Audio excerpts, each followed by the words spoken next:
Lindsay here, the Frugal Crafter. Today we're going to take a look at distress crayons and we're going to review them and compare them to a lot of the other similar type of products that are out on the market. As things come out and they get really popular, a lot of times the price goes crazy, everyone runs to buy them, but they don't stop to think if they have something in their stash that'll do the same job or maybe even do a better job. When these first came out, someone told me they were coming out at $8 and then they keep going up and up and up. I got these at the stamp show, the price was up to $13, and we're just going to compare them to some other products and see if they're worth the money and you know, kind of what you get. So here, to save a little time, I cranked up some of these different watercolor crayon products. So here is the Distress Crayon. It's got about, I'll grab my ruler here, we've got about 1 3/4 inches of material in here in this brand new crayon. I'm just going to crank it down so I don't break it off. And then the Target one, the stick might be just a slightly, well,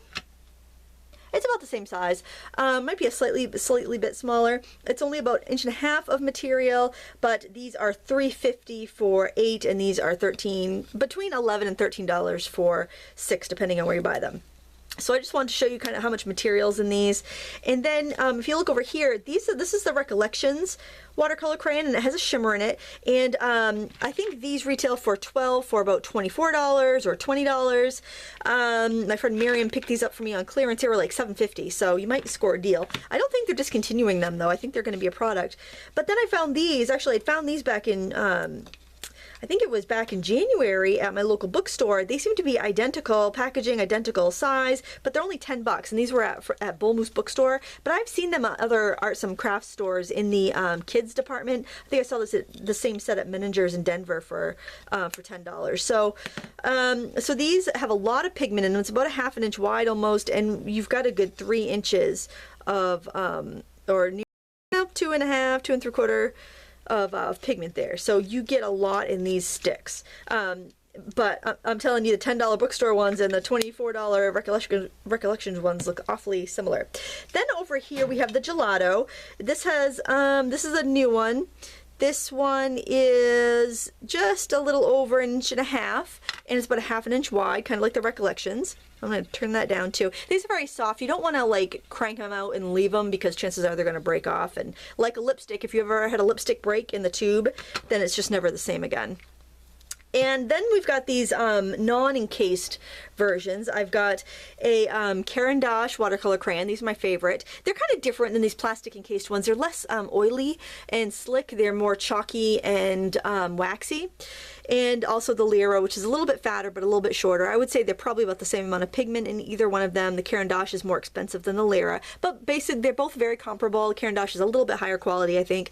And then we've got our oil pastels, water-soluble oil pastels. We have the Primas, which are, I think they retail for $24 for, I think, about $20.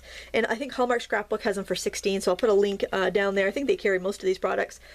Obviously not the Michaels and the Target brands because those are proprietary, but they do have like the Distress Crayons and Gelatos and whatnot. And then we have these portfolios by Crayola, which are very nice. They are $8 to $10 for 24, and they're very good. So I've got a bunch of these things just out so we can play with them, and we're gonna start off by kind of swatching out some colors. So I know everyone's really interested in the Distress crayons, so let's try them on color and on white paper. So here we've got, oh, they are very creamy and lovely. I mean, no pressure, and you've got that lovely color. Now over here on the black, I'm just gonna slide this down a little bit. They're quite transparent. They show up a little bit, but not a ton. Now let's try this orange, and we'll see how they blend together. They blend together nicely, very slick, and I'm not working on gessoed paper here. Okay, very transparent. So that seems to be a, at least with the bright colors, a common theme. I do like how you can kind of color them together and get a little blend. It feels very much like an oil pastel. The yellow is a little bit more opaque, and we may find that the earthier colors are more opaque, because that's usually the case in paint. Let's go in with this green. Again, it wants to blend in with the yellow really well. And I was just gonna get the the brights, but then I thought, what the heck? I actually tried my friend Tracy's in the hotel room the night before, and I was like, you know, these are kind of fun. I think I would like to play with them. And you get this blue. So in the bright colors, the bright sets, you end up with a couple shades of blue, which I don't know if I'm crazy about, but I do like these colors. I know they're not very distressed as far as a lot of the other colors, but let's color out the Target ones, and we'll try blending them and compare them, because these seem to be the most similar, at least as far as packaging. So the colors are different, which is nice. So if you end up buying, these feel a little bit drier right off the bat. They don't feel as jelly. Let me try that on the black. And let's see, with this yellow, these are definitely more of your primary colors. They do drag on the paper a little bit. They don't blend quite as well with each other, just dry. But they're different. It's a different, it's kind of a different scale of color too. So if you wanted like your traditional rainbow colors, like the Target colors, and you want more of the off rainbow, a little more hipper colors, you could go with the hipper ones. And I'm not sure how well they actually match the Distress color line. I've heard that they don't match it perfectly, which would be a bummer, but I don't have a lot of Distress products. I might be able to dig a few markers up or something and be able to compare. All right, so, and you know, brown, you wouldn't see the black on there. They're both very transparent. Okay, so let's just try blending. I feel like these kind of grab the paper, but once I go to blend, they're blending a little bit, but they don't feel as, I would think that they would be a little bit greasier and blendier. You can see how you don't really see the scribble marks that much as I go.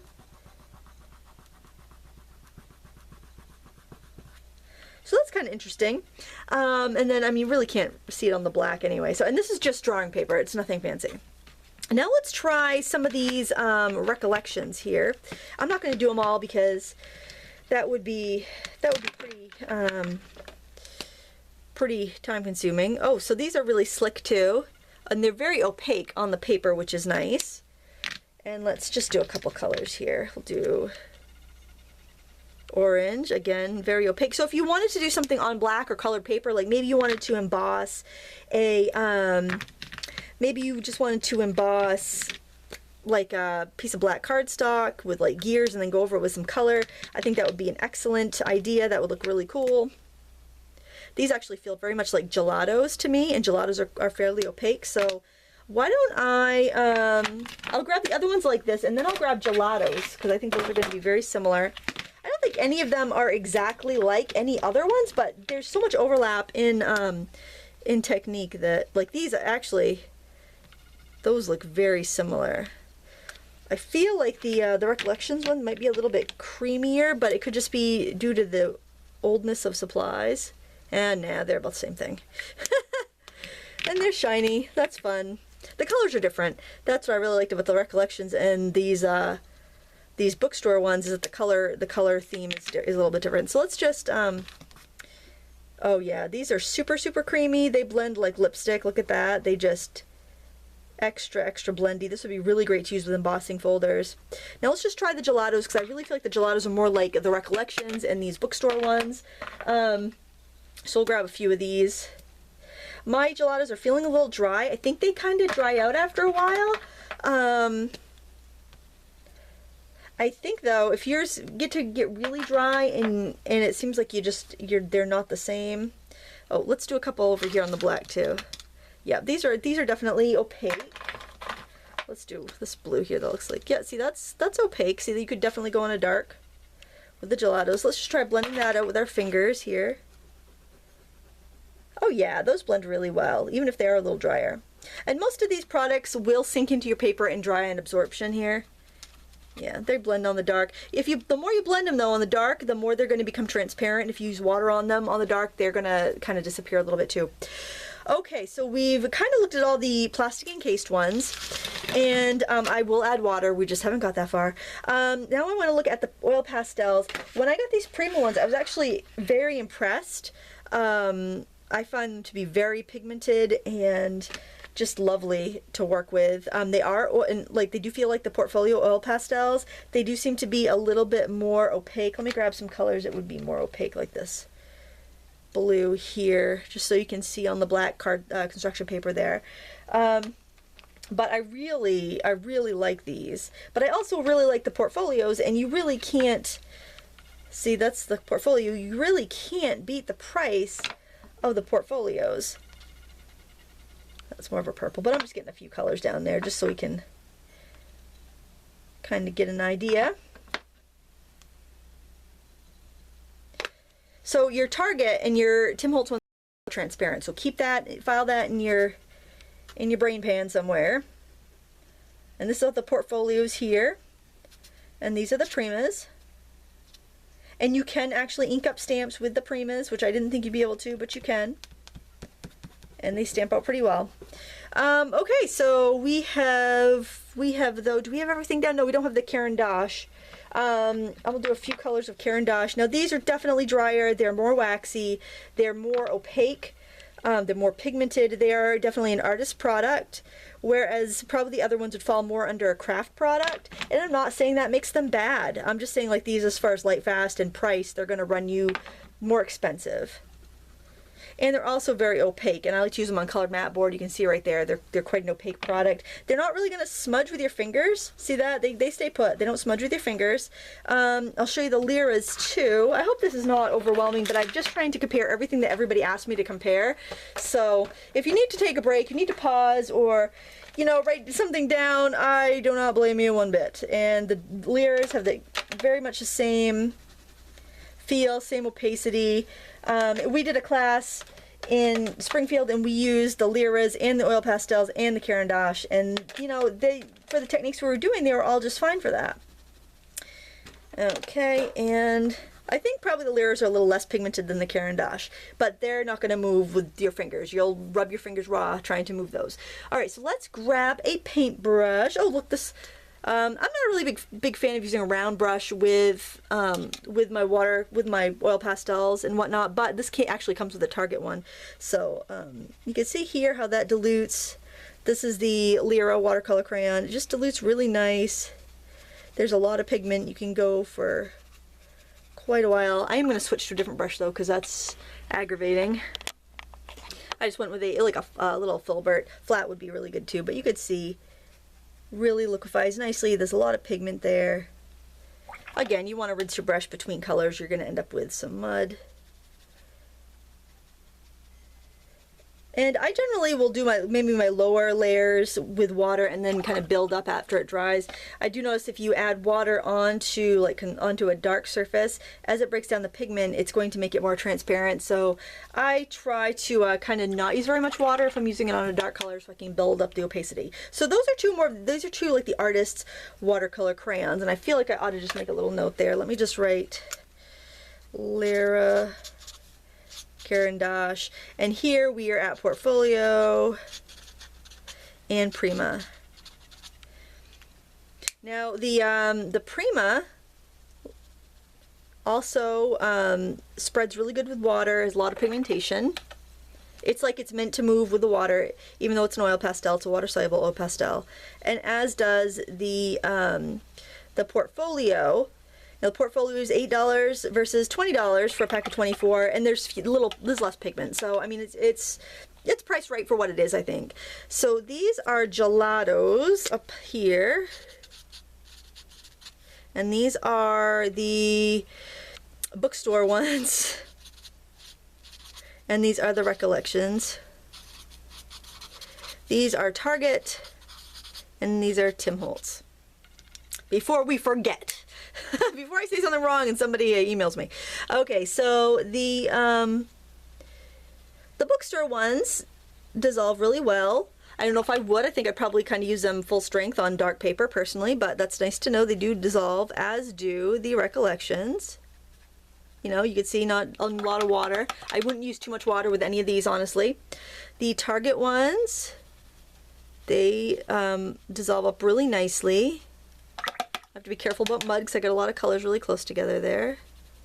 Yep, they turn into paint really, really well. If that's what you're after, they're very transparent, something I personally like in a watercolor, but if I was going to work on a colored surface, I would definitely go for my Caran or one of the oil pastels. It's a little bit more opaque, obviously. Now the Tim Holtz ones, they don't really want to move with water, and I'm not saying that makes them bad. I'm just saying that is a property of them. So if you do a sketch with your Tim Holtz crayons, let's do a little sketch with the Tim Holtz crayons. If you do a little sketch with them and then you decide you want to spray mist a background or stamp over it, it's going to resist a lot of the other product as opposed to being reactive with that product. And I know water reactability is super important to the Distress line, but I think with this it's almost like counterintuitive for a lot of people. But because the other stuff is water reactability, has, oh my gosh, water reactability, I think that that actually might be a bonus, because if I do my little drawing here of a leaf, see, I could color over them and it doesn't even want to really move the other color that much. And then maybe I'll add a little bit of this lighter green in here. I mean, they're very slick to color. And then I can, if I get right on it, I can blend them a bit with my finger. But that first color is almost trapped down by the other colors that I put down on top of it.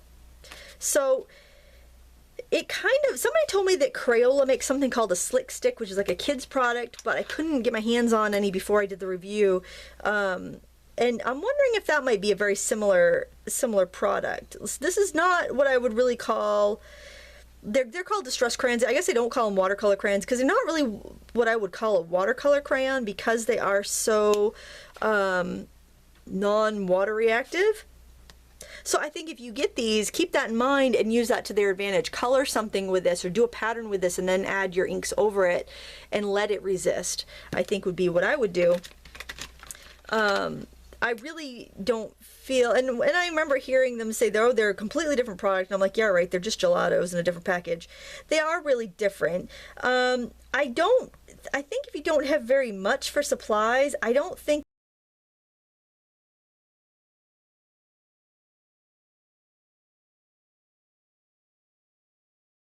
I like what you said about them, you know, resisting the water a little bit. I think that's something that I would like. Then absolutely, you know, go for it. But just kind of keep in mind that they're not going to be as versatile as a product that you can just dilute.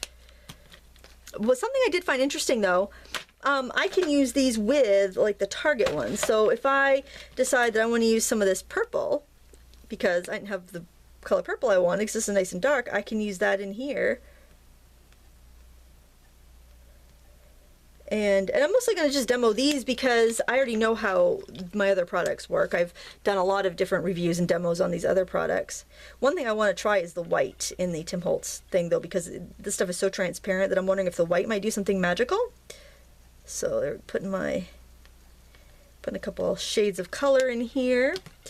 And maybe I know the Target's going to blend out a little bit better, so I can kind of use the gooiness in the Target to blend my Distress crayons. And that's kind of a cool thing, that you can extend your Distress crayons with the Target crayons. But now I'm really excited to try the white, because I want to see if I can highlight with that and just kind of flesh them out a little bit. And anytime you're using a white watercolor crayon or water media crayon, you can always go ahead and scribble it or wipe it with a paper towel. This white really is not that impressive when I'm trying to go over this and blend it and get a highlight. It's really not helping me flesh out that. Let's see, it's not terribly opaque. If you look at it on the, it's not very opaque. If we look at that compared to like a white Caran d'Ache, see, the white Caran d'Ache is much brighter and much, I don't know if I could get that to stick on there. I don't think this Caran d'Ache is actually sticking. I think it's just scraping away back to the paper, honestly. But we might be able to stick we might be able to get some oil pastel to stick on there. This is the portfolio. Yeah, that will stick up a lot more. I mean, the portfolios, you really can't beat the price on those. So if you're just looking to dabble, go right ahead. You're not going to go wrong with those. But, you know, and also I encourage you to try mixing your media, because you should add things to your art room and your craft room that are going to make your other supplies more versatile. I have to say that I had a little bit of a predisposed opinion of this product. I thought that I was going to try them and they were going to be rubbish, but honestly, I like them. I'm surprised that I like them. I like that they do something a little different than all these other things that I have, and it makes my other supplies a little more versatile. It does something that my other things don't do. But if you're going to spend your hard-earned money, some of these other products might suit you better and be a little bit cheaper. But there you have it. I hope you enjoyed this little review and demo, and if you have any questions, go ahead and leave them in the comments below. Thanks so much for watching. Until next time, happy crafting.